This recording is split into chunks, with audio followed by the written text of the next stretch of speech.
The interior of the battlesuit was oddly silent, despite the dust storm raging outside. Each grain of sand crashed onto the armored hull, chipping away paint in futile defiance. Dozens of bulking shapes stood behind a cover on a small plateau surrounded by the sea of dust and sand. Another plateau rose from the ground beyond the keenest of eyes. Dozens of other similar stone structures darted the landscape. A maze of dust and stone. Imperials called it the Devil's Passage. Tau called it Fortress Unity. Battlesuits stood in silence in a seemingly exposed position. That was in fact a well-concealed bastion.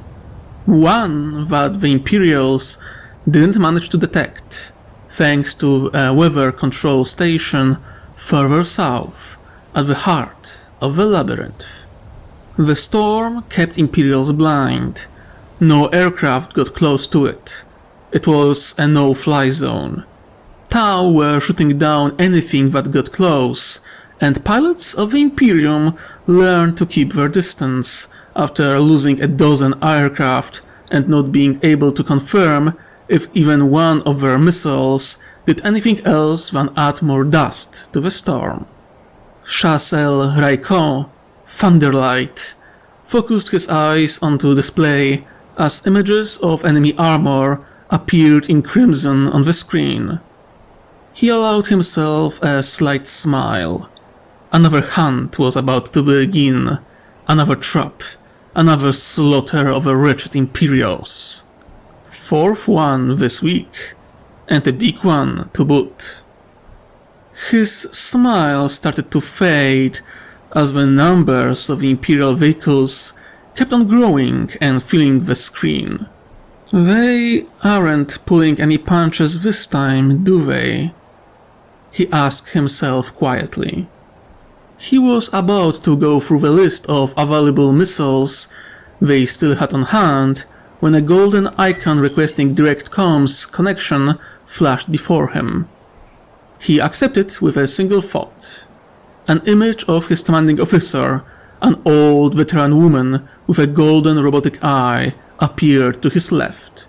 She wore a face of a teacher who learned too many lessons.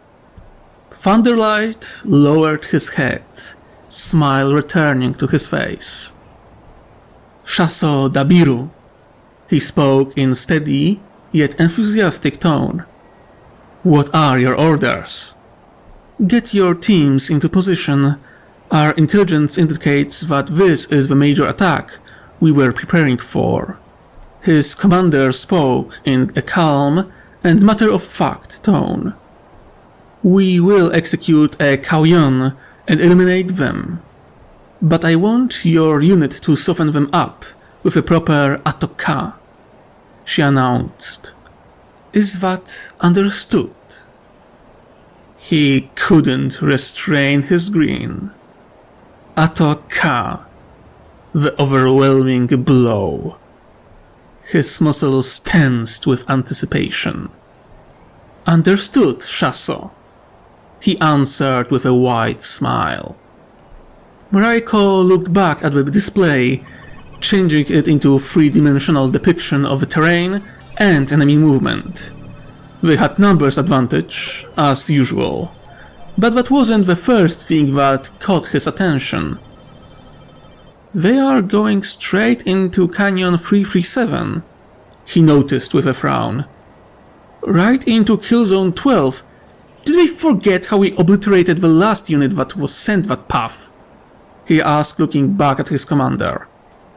Dabiru made a sign of a careless hunter. The Imperials are stubborn and ignorant, she answered. Siege of Hu Tao takes far more time than they expected, especially with our raiding parties hitting their supply and back lines.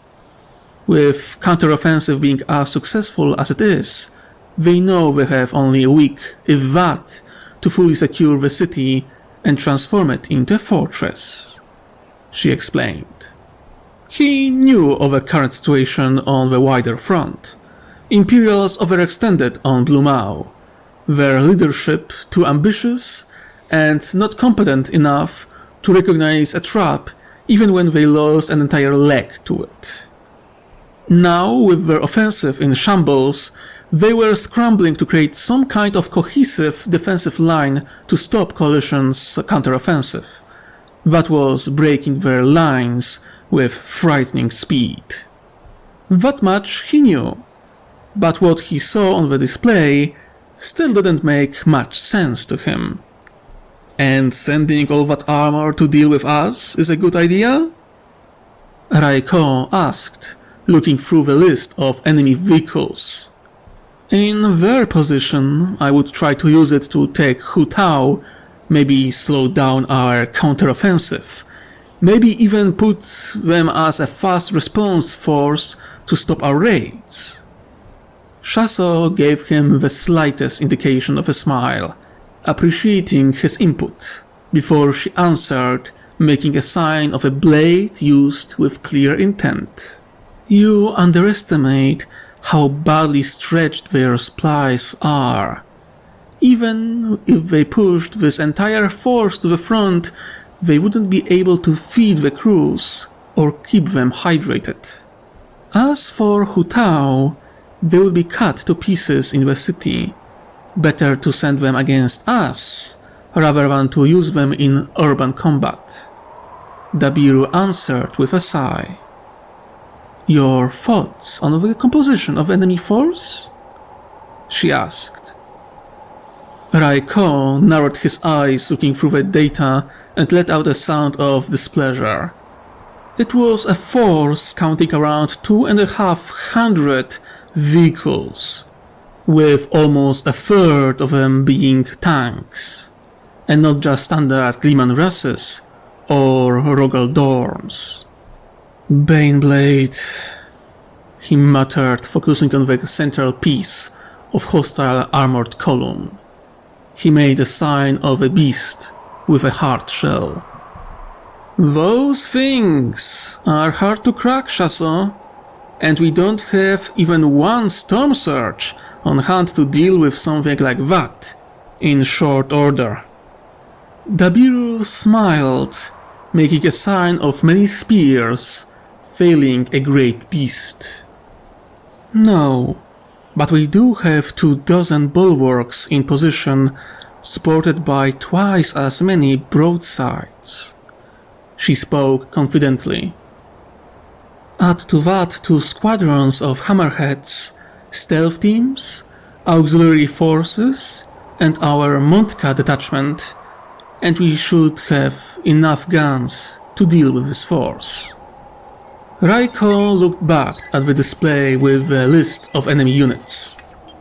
1 Baneblade, 20 Rogal Dorns, 60 Liman Races, 50 Tauroxes, 50 Chimeras, 32 Tauros, 32 Sentinels, 81 tanks, 100 infantry transports, 64 light vehicles, 245 vehicles total.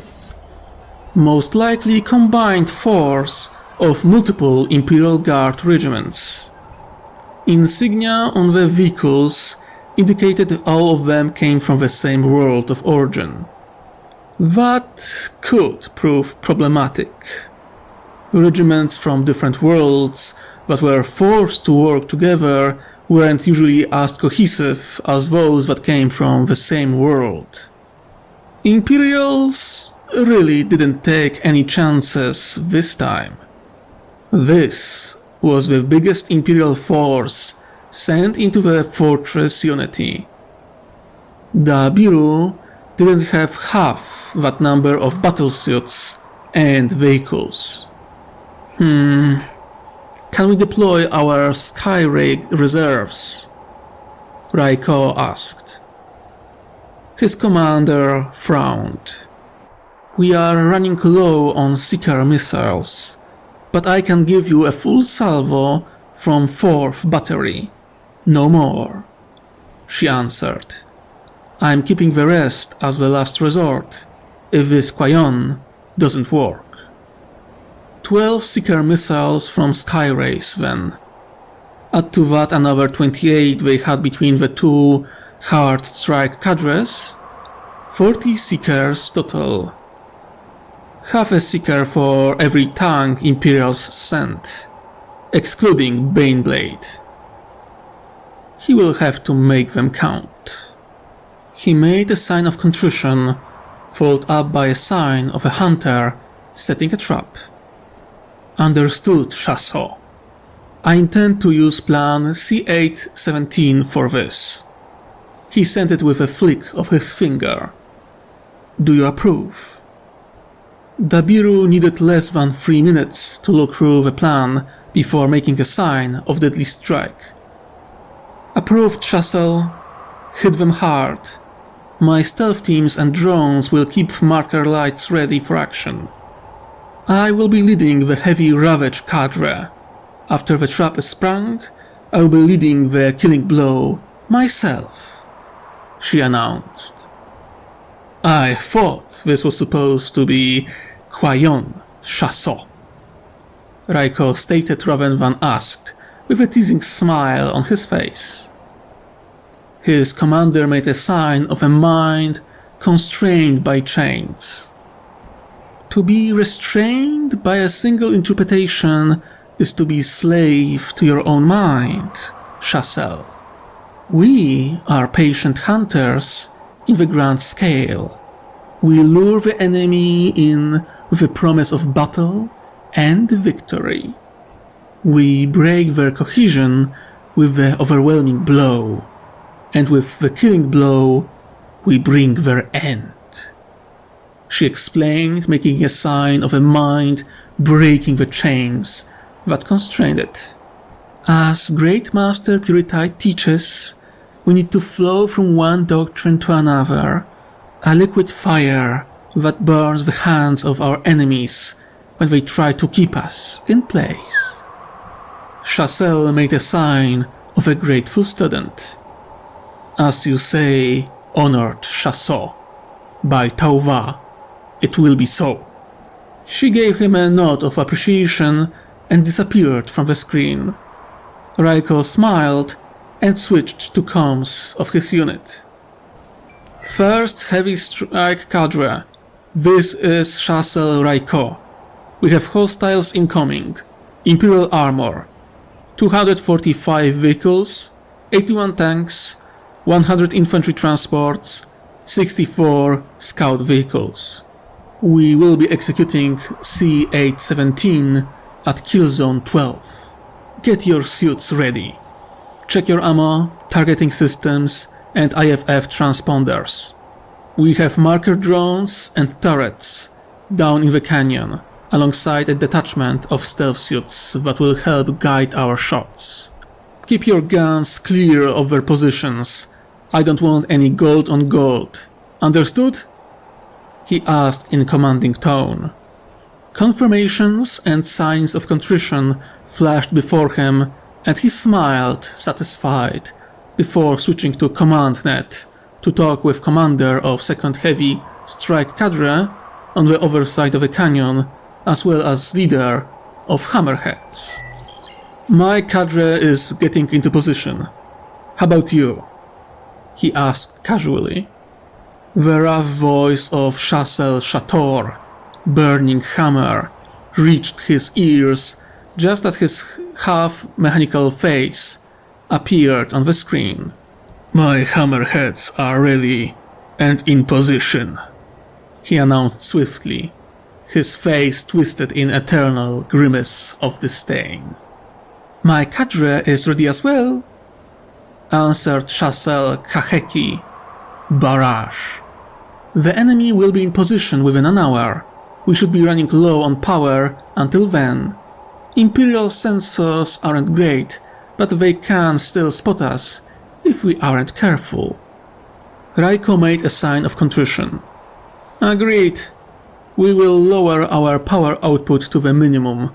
When the enemy walks into the trap, you will be first to strike, Chassel Kaheki. Shator, you will strike second. Keep their attention on you. They have a lot of guns, so keep yourself behind cover. Although I can't guarantee if their guns won't shatter cliffs you will be standing on. Don't worry about that, Thunderlight. Kaheki made a sign of clarity of purpose. We know our task. We will keep all their focus on us. When they do so, they will expose themselves to you. Be sure to strike true, because if I die, I will make sure to come back as Ghost and haunt you. She gave him a wicked smile. Shastor shook his head with displeasure. You spend too much time with Gwevesa auxiliaries, Chassel. He chided, making a sign of truth, breaking a lie. You're starting to pick up on their ludicrous superstition. Some of their beliefs are inspiring. If you have an open mind, you can learn much from them. She answered, making a sign of a student with many masters. Enough! We aren't in the Halls of Flame to discuss philosophy. Raiko cut both of them off, making a sign of sharp blade. We have a job to do. Don't get distracted. The remaining two commanders looked at each other before nodding their agreement and making signs of contrition. There was a reason why Raiko was Chasseau's second in command. Satisfied? He continued. When the enemy gets into range, hit them with everything you have. It will distract them and get their attention. When they move to respond, I shall execute Atoka to break them, after which Commander Dabiru will land the killing blow. Do your job well, and the Imperials will run back to their lines on foot before the sun is down. For the greater good, Raiko announced. For the greater good, others echoed back. The heavy frame of Rogaldorn tank rumbled over a rock, crushing it under its weight. Thomas Aurora cursed under his breath, looking down at the driver as the tank shook and rattled. Keep her steady, Jonaris! He barked with all the authority of a tank commander. Betty is a tough girl, but don't try to wreck the suspension. He was short, bulky, dark-skinned man with as typical features as one could get. People wouldn't notice him in the crowd, mostly because of his very short stature. The tank shook again, and a bearded man with hair as red as a setting sun spat, struggling to keep the tank neatly in the formation. His hands gripping controls tightly as tank threads crushed rocks into dust in their passing. I can't see shit out there. It's all brown dust. We have visibility of 100 meters at best. The driver shot back, irritation clear in his voice. And Auspex is playing games again. I can't barely see the difference between a friendly tank and a rock. He shot a deadly look at the Vox operator sitting in the back. Falcia let out a tired sigh and looked up at the ceiling, clearly tired of hearing the accusations. Her green eyes focused on Jonaris, who turned back to the visor, looking out for obstacles. It's not my fault, but we need to ration sacred oil. We didn't get enough supplies or time to go through all proper rites before the mission. She answered in a calming tone. Blame command for sending us back into the fire without a chance for maintenance. Don't expect miracles from me. I might have additional training, but I didn't replace my brain with a box of screws. Grunts of irritation echoed through the hall.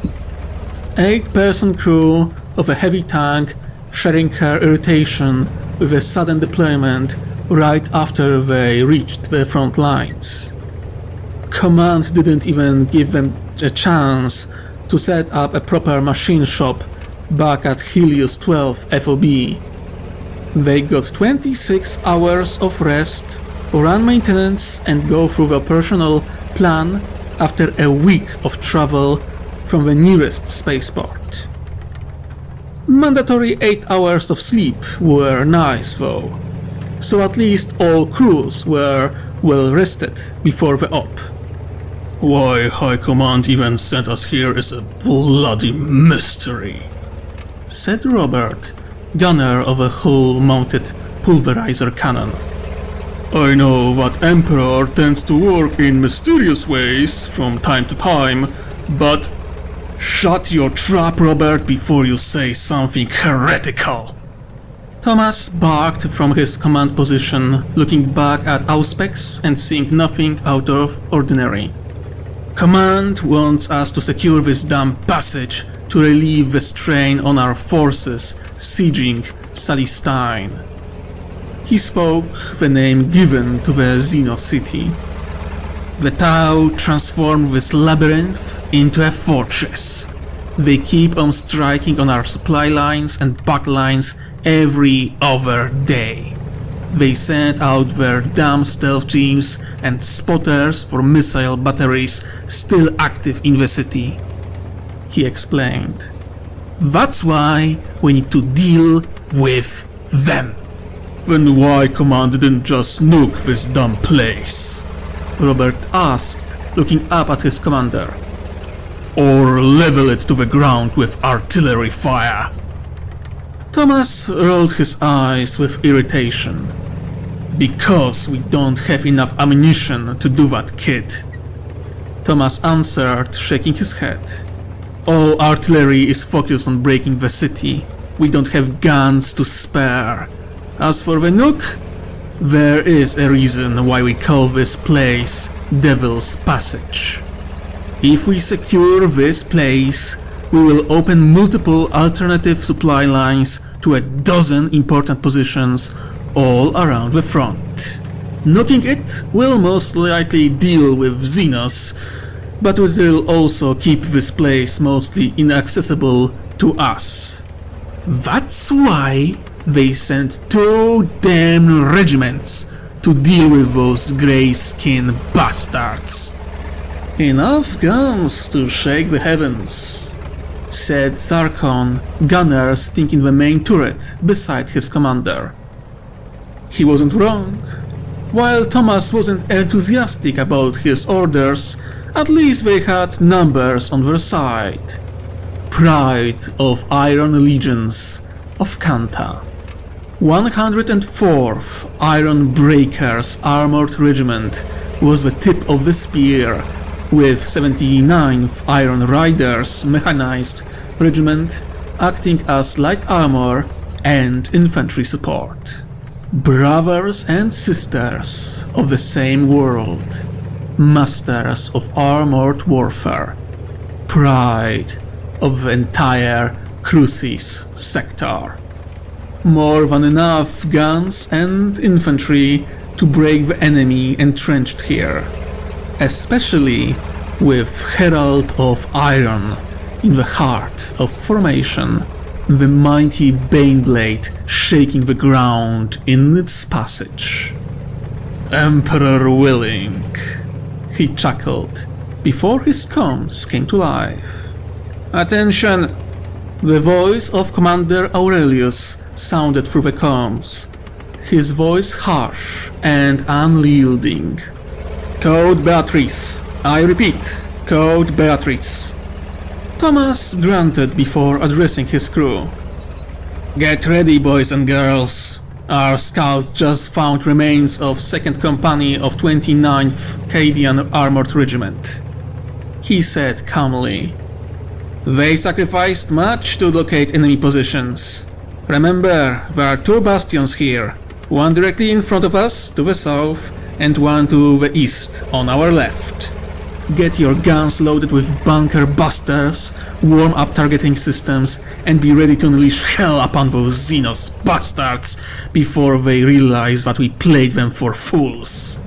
The crew grinned, eager to take revenge on all who died in this canyon, and teach the enemies of the Imperium that only a fool expects to set a trap for a tank regiment and live long enough to tell the tale.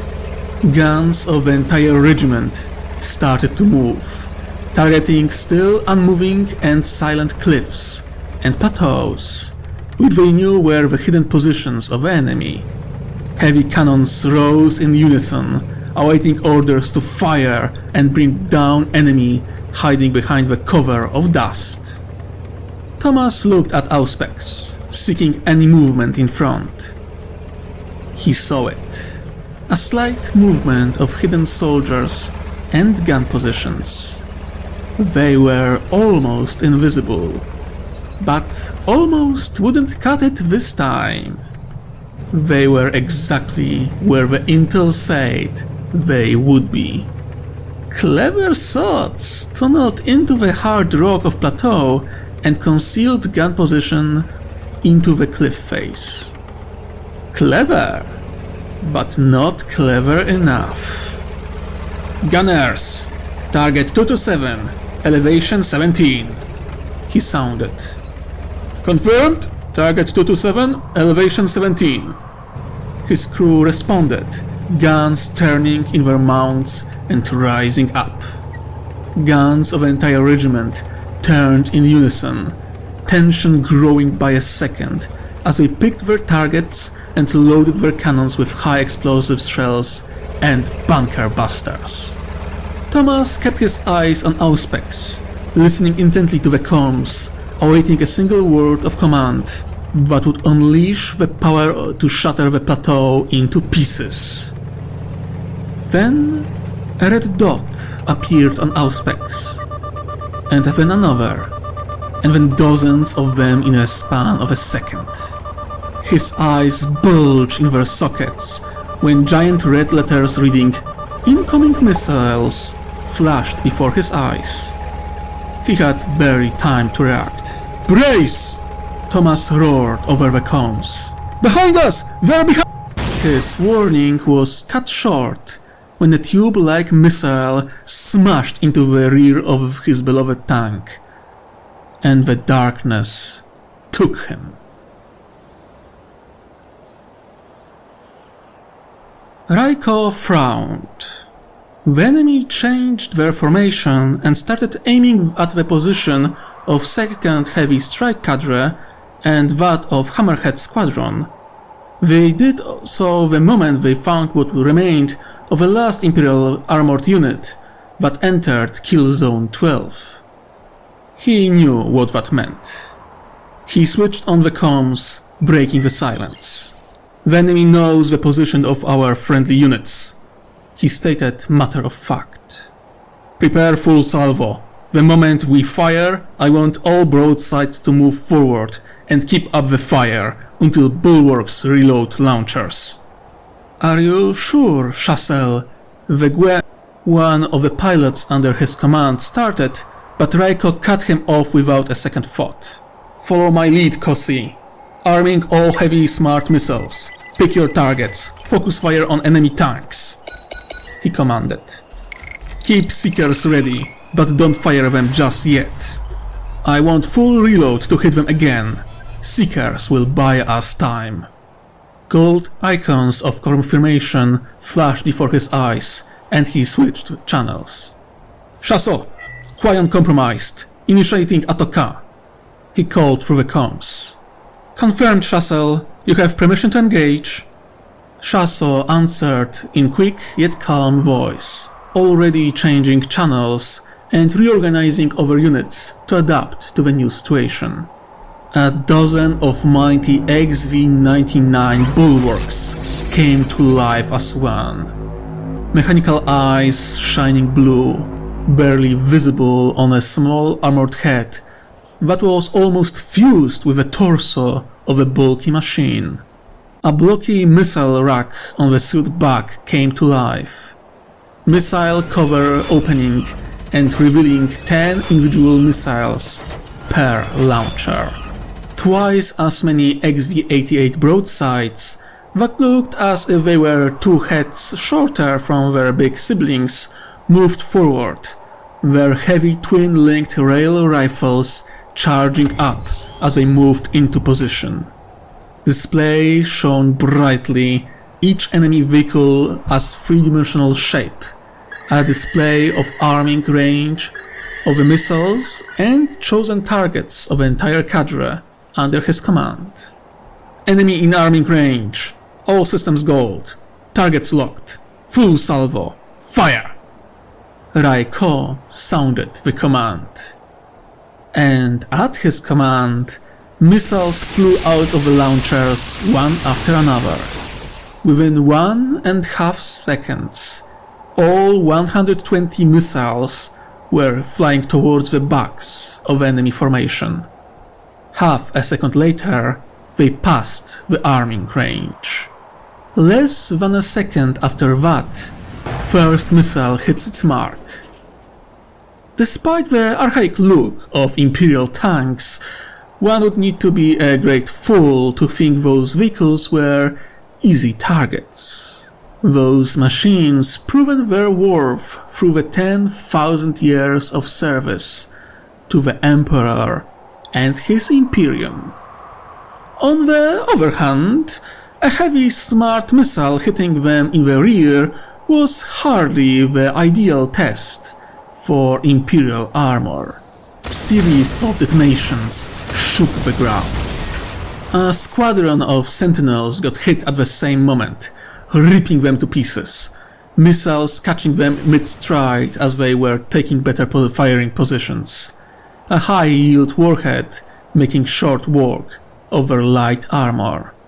A chimera was hit center mass and blown into pieces. The crew and the guardsmen in the back didn't even realize that they were hit, before chunks of flesh were falling down upon the dusted ground.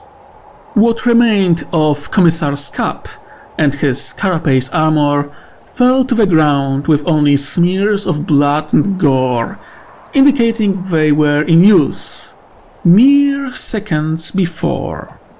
A speeding Taurox was hit in a rear set of trucks.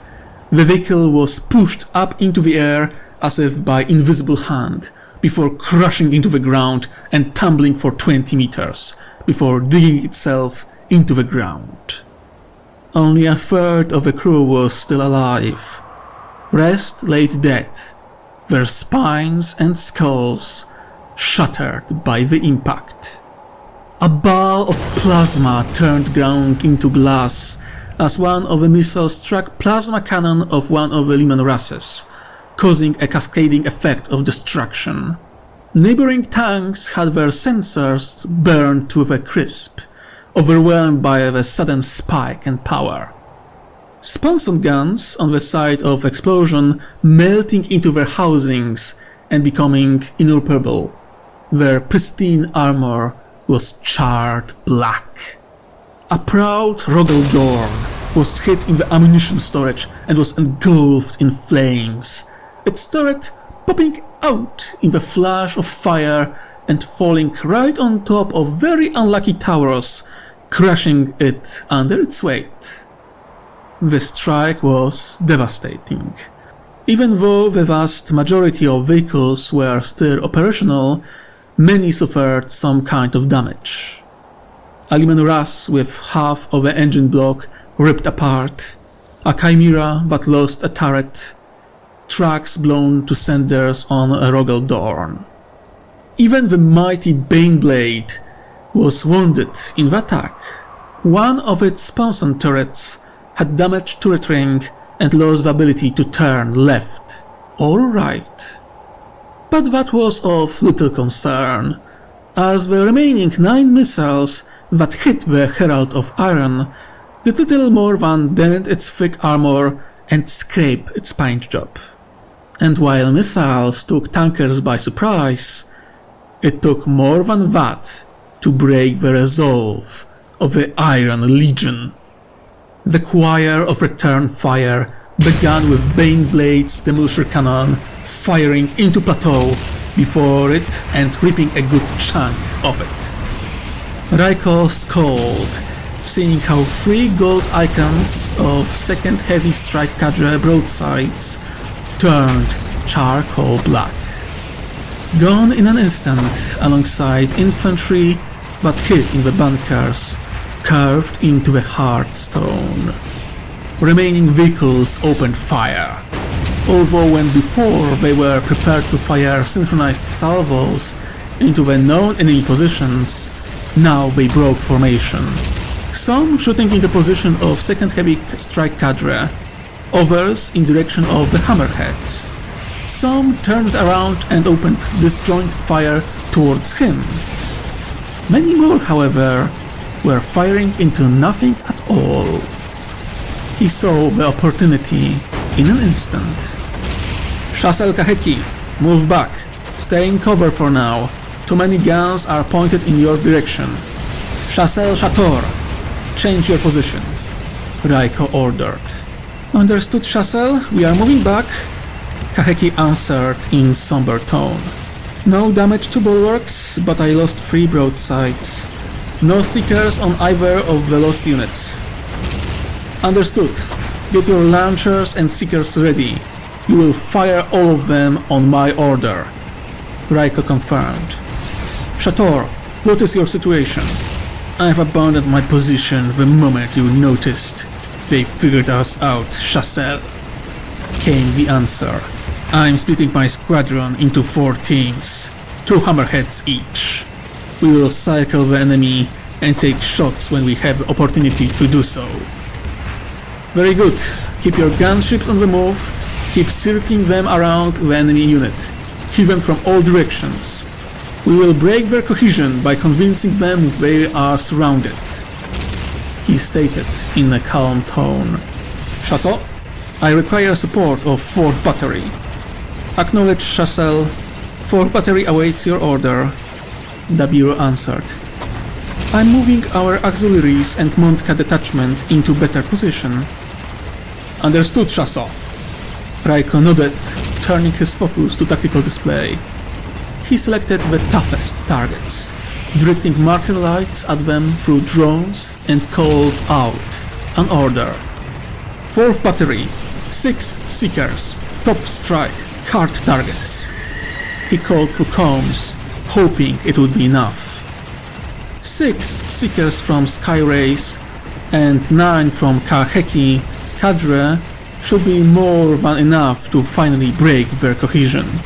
4th Battery, 6 Seekers, top strike, hard targets. Confirmed, came almost dispassionate answer of Skyray commander. Fire! He shouted. Missiles away! Came another dispassionate answer. As Seekers streaked up into the air, kilometers away, 12 broadsides of his cadre finally reached the top of the cliff and opened fire into the enemy formation. Twin heavy rail rifle shots shook the earth with each shot. Sentinels and Tauroses being ripped apart into scrap and gore. Chimeras and Tauroxes left with gaping holes or exploding in ball of detonating promethium and ammunition. Some Liman races withered the blows when others stopped in their tracks and stood unmoving and deadly silent. Rogaldorns and Baneblade pushed through incoming fire and fired back. Or at least, they tried. The moment tanks lined up their shots, hammerheads peeked out of cover. A full salvo ripped into Imperial armor from 4 different directions. Rail cannons proving themselves far more effective in dealing with thick plate compared to broadside's main armament. Cohesion of Imperial forces started to crumble, but didn't break just yet. Full reload, Raiko called towards the drones attached to his unit. Those bulky logistic drones had seemed like distant cousins to the sleek, disc-like shapes of their military variants. But that didn't make them any less deadly. They moved with frightening precision and speed, each grabbing a long tube-like missile and carrying it back to their designated bulwark. They needed only 5 seconds between taking out a heavy smart missile and sliding it into a launcher. Add to that the delay of flying back and forth, and each bulwark should be reloaded within 1.5 minutes. An eternity when it comes to pitch battles like this one. Raiko changed channels back to Chassel Kaheki. Seekers, 13 seconds out, time your salvo, fire all, he commanded. Then advance.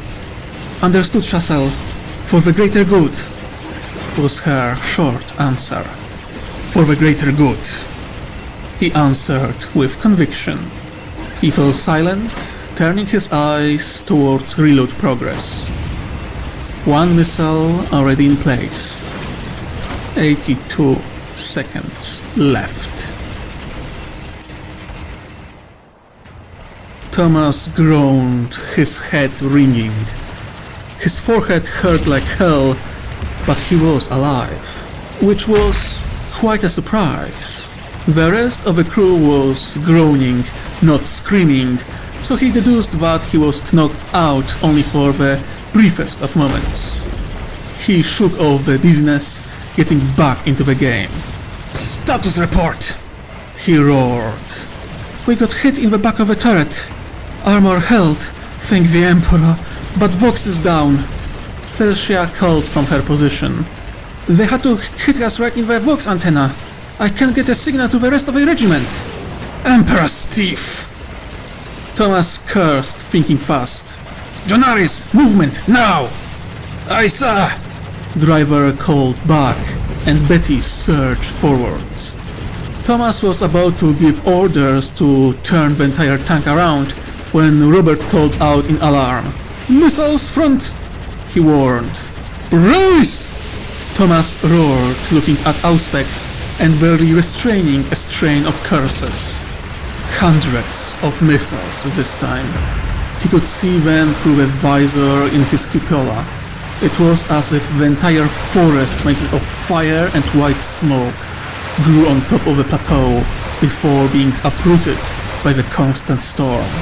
Then a rain of missiles fell down, biting into Imperial formation.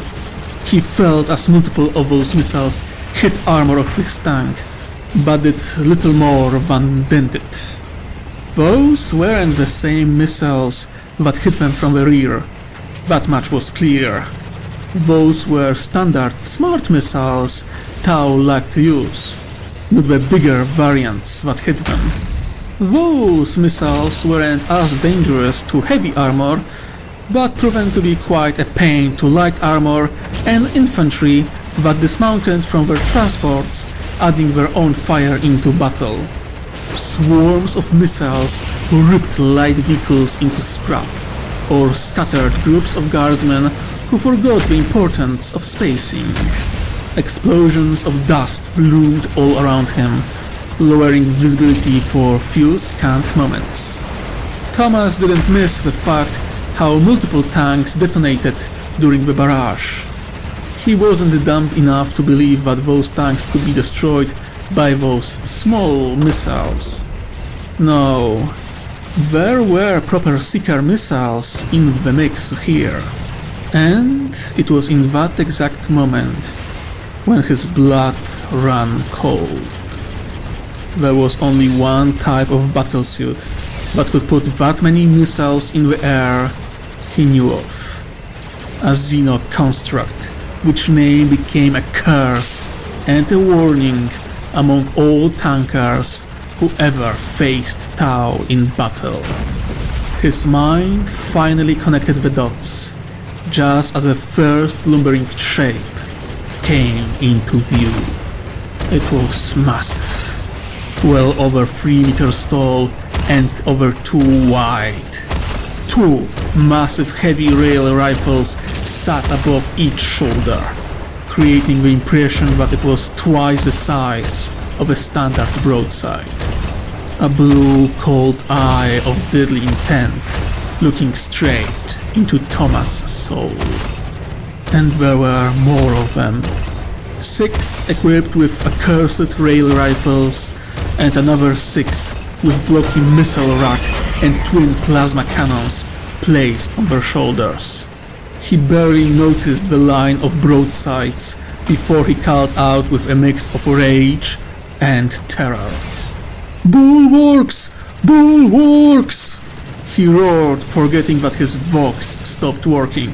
"Full reverse! Full reverse, damn it! Target the bigger ones! Fire at will! Fire at will!" Betty stopped in her tracks before going full reverse at full speed. Her guns opening fire in desperation, aiming at hulking shapes on top of the plateau.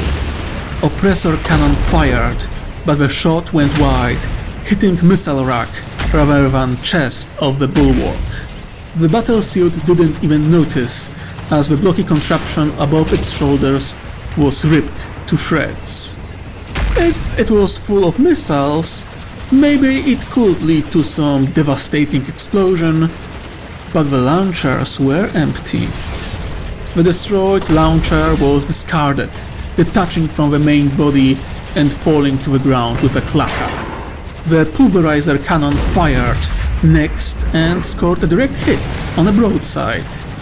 An arm was blown apart, alongside twin plasma rifles and the head of the machine, but the pilot survived, and damaged battlesuit retreated, dragging the mangled heavy rail rifle with its remaining arm. The coaxial autocannon barked with rage, but each shell bounced off harmlessly from the armored plate of the Bulwark.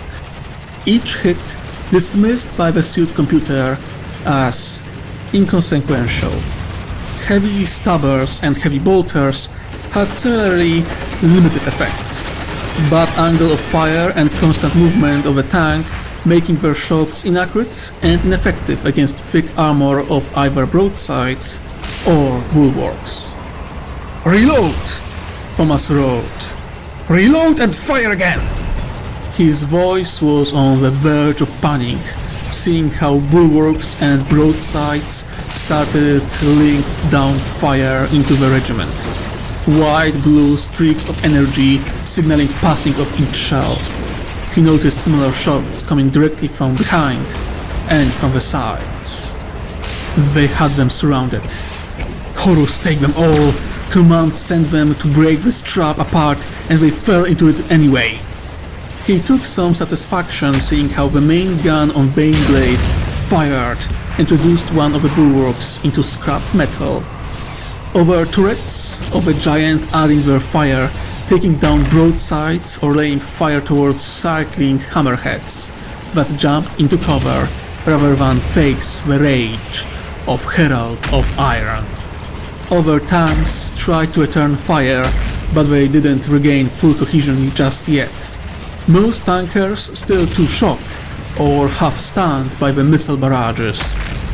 Even when armor held, the deafening shockwave of successful hits introduced confusion and disorientation into the equation of well-trained crews.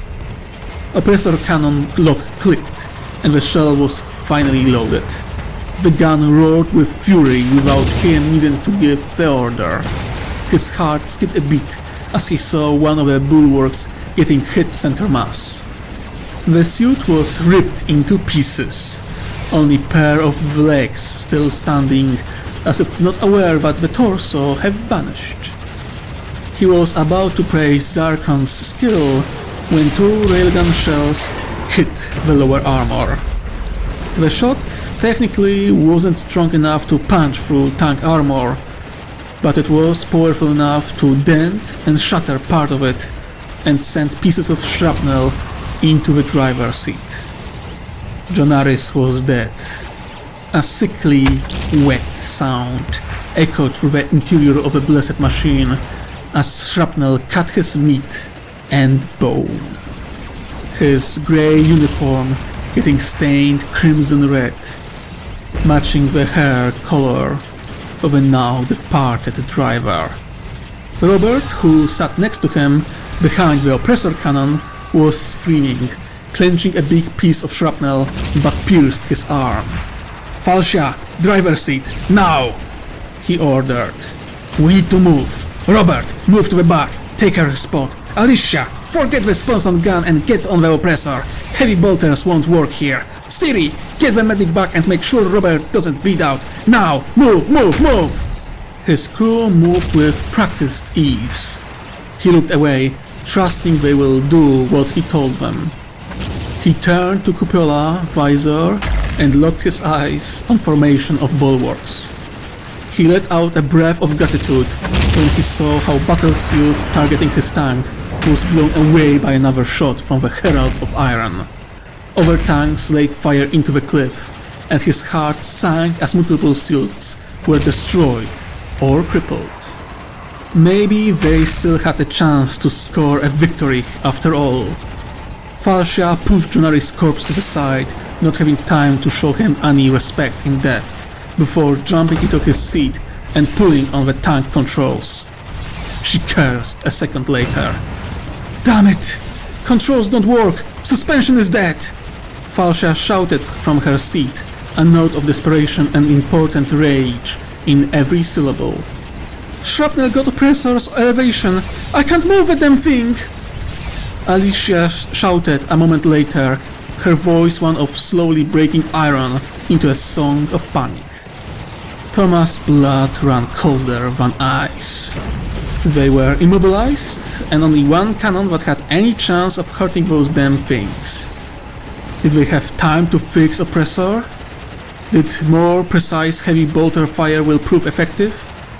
Could autocannon target heads of those damn things? He gritted his teeth, trying to figure out what orders to give, when Auspex lighted up. Incoming missiles. Again, from behind. "Brace!" he shouted for Emperor only knows which time this day. Something hit his beloved Betty, and this time she wasn't strong enough to stop it. Although he couldn't know it, he was hit by 2 missiles, one Seeker and one heavy smart missile. He couldn't have known that Betty was the last of the Rogal Dorns still operational. Her sisters were marked as primary targets and eliminated by Seeker missiles or Hammerheads rail cannons, punching through their side armor. Crews pulled out of their tanks through the exit hole a size of 2 clenched fists, in the form of smear of blood and gore. Betty was the last of her kind that could hurt a Bulwark, one of the few tanks still in the fight. Which meant that Raiko marked her intentionally and personally for a Seeker to strike. The missile fell from directly above into the engine block, ripping it apart. Less than a second later, a heavy smart missile hit the rear armor where the engine block was a second ago. Robert and Siri were ripped into shreds and covered with flaming promethium by the explosion. Shrapnel ricocheted from inside the tank, wounding the remaining crew. Thomas shouted in pain, 2 glowing pieces of shrapnel stuck in the flesh of his right leg. "Dismount!" He shouted the word as if it was announcing the end times. "Abandon tank!" Those who still could moved with automated practice, grabbing small survival kits and weapons on their way out. Thomas grabbed a small compact las carbine from the back of a turret and opened the top hatch. The roaring chaos of a battlefield hit him with deafening force. Betty, the glorious Betty, protected him from more than just shrapnel, but also the true volume of the battle. Now he took it all in, shouted orders, screams of pain, roar of fuel guns and engines that still worked, laughter of flaming promethium and cackle of burning ammunition, whip-crack-like sounds of tow railguns and melodic snaps of pulse fire met with purring of ion rifles. The crackling of autoguns and lasguns completed the symphony of death as he jumped down from the turret and rolled on the ground, cursing the wound on his leg. As he looked up, he saw that Herald of Iron was still fighting. It was wounded and burning, but still in the fight. One turret and set of sponson guns were gone, replaced with burning hull of charred metal. One of its tracks was ripped to pieces, and the massive demolitional cannon up front was bent and broken, hit directly by a seeker. His heart sank as he noticed that Baneblade wasn't roaring with pride and fury anymore. It was a whine of a wounded animal, sound of denial and despair, beast fighting for survival. He was unsure how many vehicles were still in the fight. He didn't see any Dorns still active, few Russes at best. But it was hard to see anything through all the fire, smoke and dust storm that didn't let up even a bit during the whole battle. It all mixed together into theatrical spectacle of death. He was about to lead his crew towards some proper cover when he heard them. Jet turbines. He looked up and his features went pale as he recognized 4 shapes cutting through the storm. Riptides. Or no, wait. 3 of them were Riptides. He fought Tau too many times to not recognize them. The towering humanoid suits gaining infamy among all Imperial forces. But the 4th, it was similar, but slightly bigger and bulkier. A different shape of a hull and engines. Even guns didn't match the shape he recognized. The guns! That was it! It had 2 guns instead of 1. No characteristics shield inside. Was this something new? Did the warped damn Tau develop a new weapon to spite the Emperor's servants? He watched helplessly as 3 machines landed all around the struggling Herald of Iron, clear of the few guns and turrets that were still operational.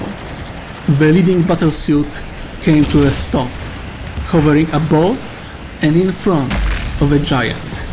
The main gun started to rise up in a futile act to target the leading battlesuit.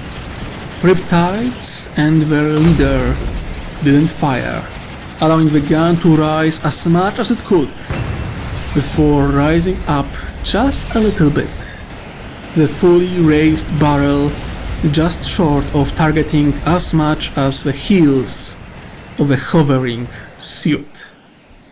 There was a deafening moment of silence, as Xenos allowed every crewman of the Baneblade to appreciate how powerless they were in that very moment. How powerless the Herald of Iron was. At that moment, they weren't an elite crew sitting in a super heavy tank of Imperial Guard. They were just corpses, sitting in a box of scrap. Battlesuits raised their guns and aimed. Thomas knew what was coming, and he shouted an order, jumping to the ground, not checking if the rest of his crew followed his example. He knew what was coming, and he didn't have the heart to watch. Xeno guns ripped into the Baneblade, cutting into exposed wounds and breaches with all they had. The proud beast wailed in pain and despair, the machine spirit broken by the cruelty of its foes. This wasn't a glorious death which was promised.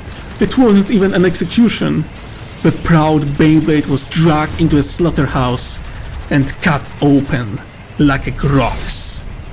The machine that served Canta's armored regiments for the last 3 millennia finally met its inglorious end at the Devil's Passage in the Ball of Flame. Thomas almost missed the arrival of new foes onto the battlefield. The roar of dozens of jets filled the air alongside sounds of plasma fire, fusion blasters, and burst cannons. Crisis battlesuits of Mont K detachment flied over the battlefield, raining death upon those who still tried to resist. This was the final straw, and as Thomas looked up, he saw how what remained of 2 regiments made a run for it. Many of them quite literally on foot.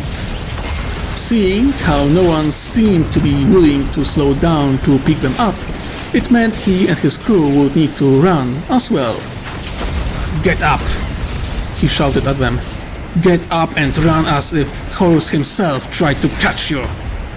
And then he ran, praying to the God Emperor that the wounded leg wouldn't slow him down too much. Raiko looked through a list of casualties and closed his eyes. His heart sank before he forcibly pulled it up towards the surface. He would grieve later. There was no time for that now. His duty was not yet done, and death won't return to living, no matter how much he wished they would. He scanned the battlefield, now filled with burning wrecks of Imperial armor and corpses of the guard. Few strangles were still running off the battlefield, Tau guns tracking them, but not firing. He turned his gaze towards the biggest heap of burning metal and a humanoid shape standing on top of it. Shaso Dabiru stood atop her slain foe within her XV-112 Ravage battlesuits. 3 riptides standing by her side as elite personal guard. "Shaso," he said in toneless voice. "The enemy is broken and running. They don't have tanks anymore, but part of their scout and transport vehicles are still operational," he reported. First Heavy Strike Cadre had lost 1 bulwark and 2 broadsides. Another 2 bulwarks and 4 broadsides are damaged and in need of repairs. Second Heavy Strike Cadre suffered heavy losses. 8 broadsides and 5 bulwarks were lost. He fell silent for just a moment before continuing. Shasel Kaheki is listed among killed in action. Another 9 broadsides and 4 bulwarks are damaged and in need of repairs. Total tally from 1st and 2nd Heavy Strike Cadre: 6 bulwarks and 10 broadsides lost. 6 bulwarks and 13 broadsides are damaged. He shook his head and made a sign of a broken blade. "This was a hard battle, Shaso. Almost half of my forces are out of action." A shame flared in his chest and would consume him if not for the words of his mentor. "And yet, you've managed to destroy far numerous enemy even after Kauyon was compromised. Dabiru answered with a sign of decisive blade. Victory was costly, yes, but we can still fight when the enemy is routed. Remember, my student, even a broken blade can still cut. This isn't the first blade you've broken in order to kill the enemy, and it won't be the last. Temper your grief with comprehension of victory. Lives you've spent to achieve it weren't given lightly or without a reason. Such is the price of being a leader of a fire caste. Raiko bowed his head and made a sign of contrition, accepting the wisdom of his master. Shator, I see that your entire squadron is intact. Any damage? Shaso asked in calm voice. The dust storm and movement kept us safe, Shaso. Shator answered in his rough voice, yet making a sign of contrition. Shas'el Kaheki and Shas'el Raiko kept enemy attention on them, which allowed my crews to land killing blows upon multiple targets. I regret that I couldn't kill them fast enough to minimize our losses. You did well, Shator. Our losses would be far greater without your support. Your gunners are as good as the rumors say. Raiko answered, making a sign of skilled hunter. My thanks. And my condolences, Shas'el Raiko. Shas'el Kaheki was an incredible woman and great fighter. Her loss is great, not only to our unit, but the Tauva itself. He proclaimed, making a sign of a hero. Raiko blinked in surprise. Those were powerful words. I appreciate your words, Shas'el Shator, Raiko answered. She died fighting for the greater good, doing her duty. Such is the path of a fire caste. Such is the path. Shator echoed, making a sign of accepted loss. They were silent for a moment before Dabiru spoke again. The enemy knew of our positions. The survivors of previous attack had to carry the knowledge to the rest of them. We allowed them to run so that they could spread the fear and lower overall morale of enemy units. But this strategy proved too costly today, she announced in a cold tone. That's why I shall lead the hunt and destroy all remaining enemy units. I'm also deploying Vespit, Krut, and Tarelian auxiliaries as support. We can't allow even one human to survive and carry the knowledge of this battle to their commanders. Shas'el Shator, I want you to join my cadre in the hunt. Shas'el Raiko, I'm leaving the duty of recovery of our dead and wounded, as well as repositioning our bastions, to you. There was something in his heart that wanted to protest, to beg her to join the hunt. But he was a Bulwark pilot. He wasn't fast enough to catch up with running Imperials. But he could offer something else. Permission to deploy broadsides and bulwarks equipped with heavy rail rifles in the form of long-range artillery support? He asked. Dabiru needed only a second to consider the proposition. Granted, direct fire where it is needed, she answered, engines on her XV-112 flaring to life as she took up into the skies. Heavy Ravage cadre, with me, she called on General Ned.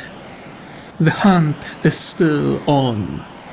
Riptides and Crisis battlesuits joined her, rushing in pursuit of Imperial forces, hammerheads flying over the burning wreckage not far behind them.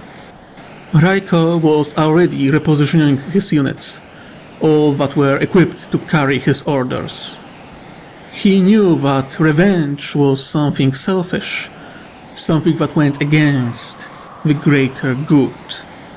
Thankfully, this wasn't revenge, nor vengeance.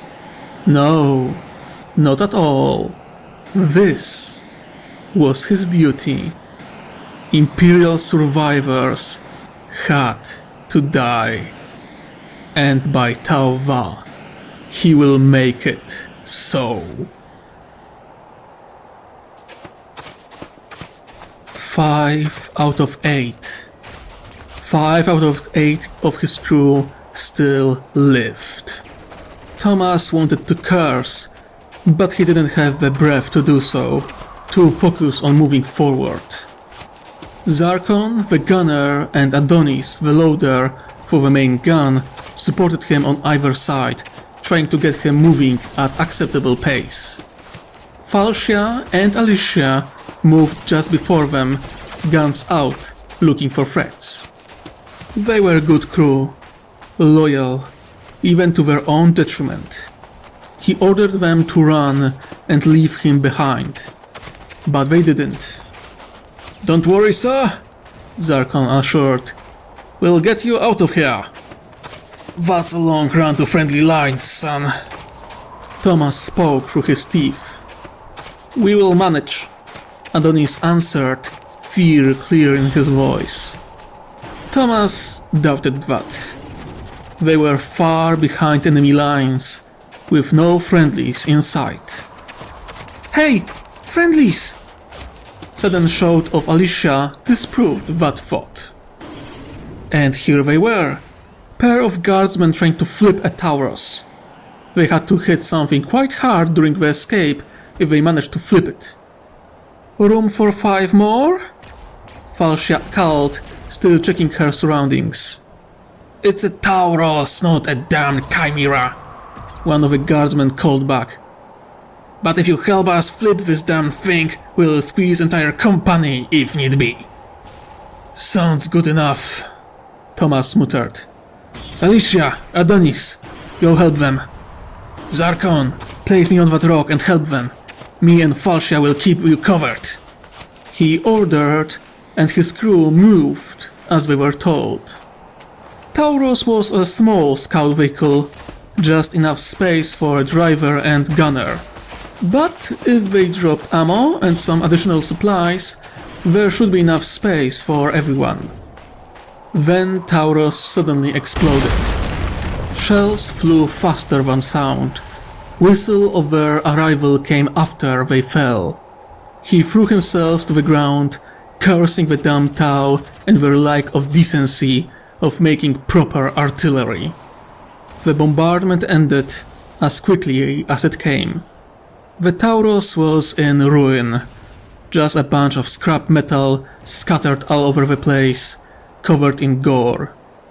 Alicia and Adonis were gone alongside its crew. Falcia, Zarkon and himself were just far enough to survive the shelling. "Damn it!" He spat with rage. "Zarkon, Falcia, leave me here and run! It seems that Tau don't plan on taking prisoners this time. Save yourself, for Emperor's sake." The two guardsmen hesitated only for a moment, before Zarkon grabbed him and started to drag him forward. "No way in hell we are leaving you behind, sir," he insisted. "Falcia, we need a place to hide. You have a map on ya?" She didn't answer straight away, pulling out a small map and looking through it. "I got something," she called. "Just northwest from here, there should be a small cave in the cliff. We can hide there."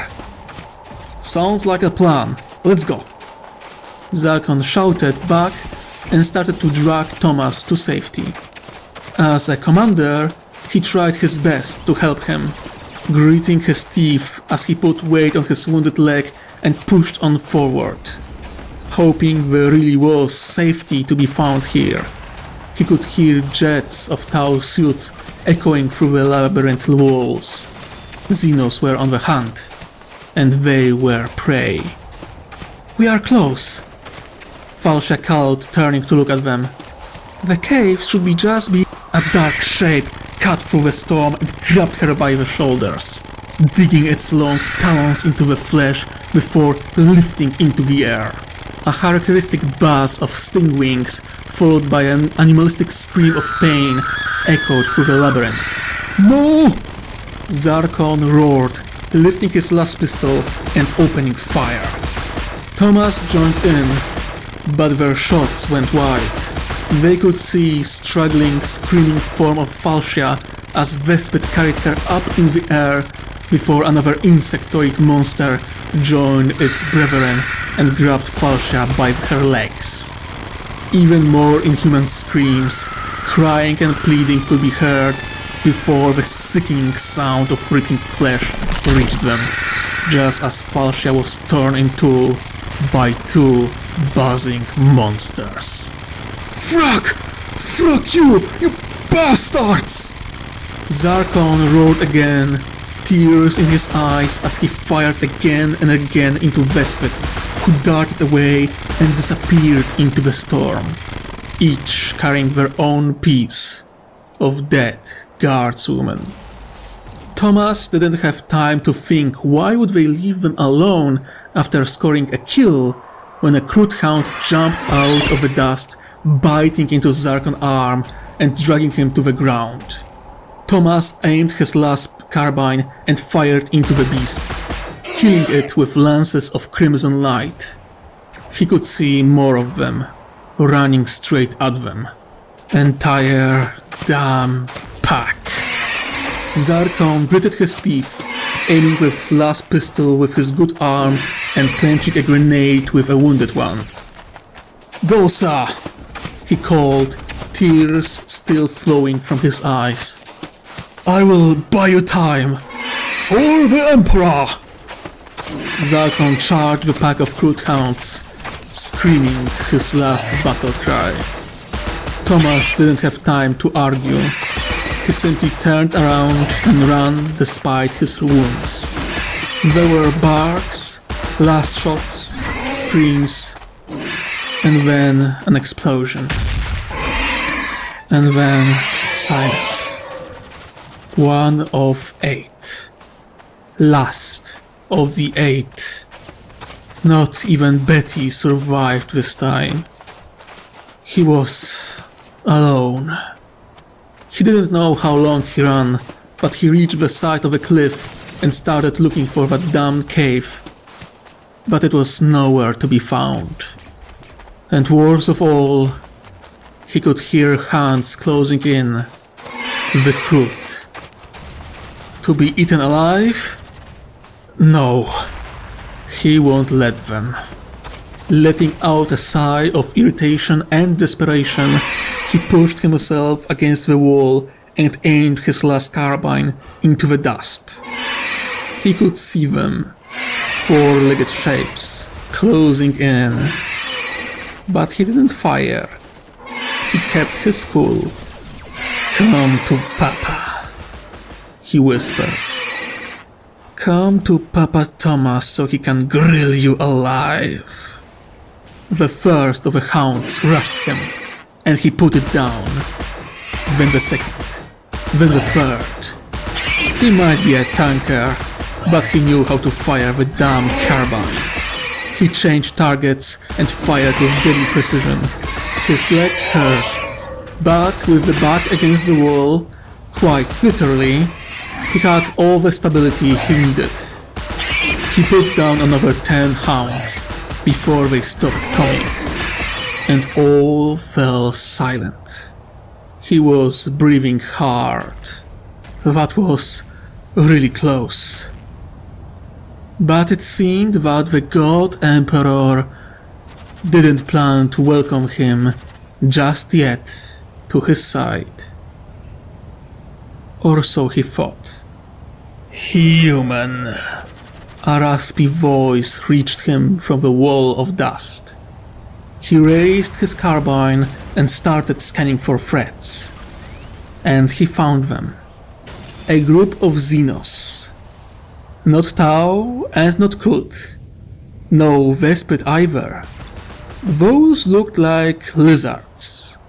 Big, muscular, humanoid, and very angry lizards. A dozen of the bastards at that. Armored and armed with xenoplate and xeno rifles in their hands. Well, firing squad was better death than becoming a crude dinner. He aimed and pulled the trigger, only to be welcomed with a deafening click, and nothing else. There was no way he was out of shots already. He didn't fire that many times. He cursed when he noticed a small piece of Betty stuck in the carbine's magazine. And he didn't have any spares. Didn't have time to grab them. Not with Betty burning. You fought bravely, human. The lizard continued closing in. Braver than most of your wretched kind. As it got close, Thomas could really appreciate the size of a cursed thing. It was good 2 heads taller and even broader than him. All muscle and deadly intent. It was mostly brown in coloration, except a crimson crest that was visible from behind a bizarre helmet. They surrounded him. There was no escape. Not this time. Thomas looked down at his carbine and discarded it before pulling out a knife and pointing it at his enemy. He wouldn't go down without a fight. Come closer, Xeno, and I will show you just how brave I can be, he challenged, and how much of a coward you are. To his shock, the Xeno chuckled and removed his helmet. It looked similar to a bearded drake from his homeworld, but this thing looked as if it shaved. Its crimson crest gave it an air of nobility. 2 big black void eyes locked with his. What is your name, human? The leader of a group asked.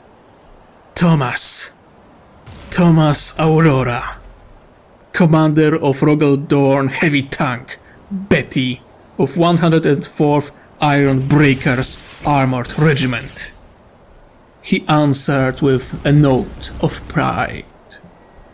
Thomas Aurora. The beast seemed to taste his name. My name is Tha Shaluk, fire team leader of Tarelian 233rd Autonomous Infantry Battalion. He answered, dropping his rifle to the ground and pulling out a wicked, short sword. I shall grant you a warrior's death. Thomas gritted his teeth. He was a tanker, not a duelist. Even if he wasn't wounded, he didn't have a chance. He let out a breath, looking straight at the Tarelian warrior. Better way to go than to get eaten alive by the Krut. Emperor, guide my hand! Thomas shouted before jumping forwards in a futile act of resistance. But there was no contest. Vashaluk battered his knife away and made a parry that cut across his chest, before jumping in close and stabbing Thomas through the stomach. Tanker gasped, trying to stab Xeno with a knife, But even when the blade sank into the monster's flesh, it only revealed its row of sharp dagger-like teeth in a mocking smile. He lost all strength, releasing the knife and gasping for air. Looking down at the growing bloody stain on his uniform, as Tarelian lifted him off the ground. "You fought bravely, human," Tarelian whispered. "But this is the end." Thomas was thrown back, the blade sliding off his body as he hit the ground. It was funny, really. He didn't really feel pain anymore. It was just dull comprehension of how his body was dying. His vision started going dark when shapes of Kroot joined the Tarelians. They spoke in their Xeno language, and Tarelian started to walk away as Kroot moved closer. Thomas' eyes widened in disbelief, and he shook his head in denial. "No!" he cried, seeing the hunger in their eyes. "No! Xeno! Damn you! You promised me a warrior's death!" Vashaluk stopped in his tracks, turned around, and revealed his teeth once more in a cruel smile. "I lied." "No! Emperor! Please! Not like this! I beg you, my lord! Save me! God, Emperor, show me mercy!" Thomas begged with the last bit of energy as Kroot gathered around him and began their feast. As flesh was ripped, bones broken, and marrow drunk, the dead god remained silent.